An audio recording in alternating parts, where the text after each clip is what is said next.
High, চলে এসেছি আর একটা নতুন ভিডিও নিয়ে। চারিদিকে নকল পশু এত বেড়েছে যে আসল নকলের ফারাকই ভুলে যাচ্ছি। তাই আজ যাচ্ছি আসল পশু পাখি দেখতে।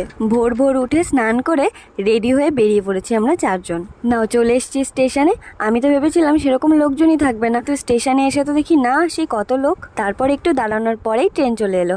আর এই দেখো, ট্রেনে উঠেই ইনি ঘুমিয়ে পড়েছেন।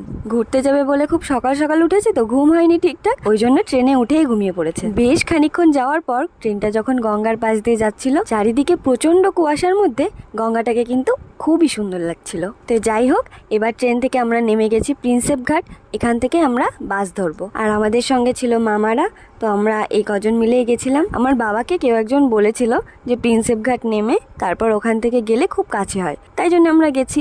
তারপর দেখি না, ওখান থেকে কিন্তু বেশ খানিকটা যেতে হয়। তোমাদের জানা কোনো সহজ রাস্তা থাকলে জানিও তো, পরের বার গেলে সেই রাস্তাতেই যাব।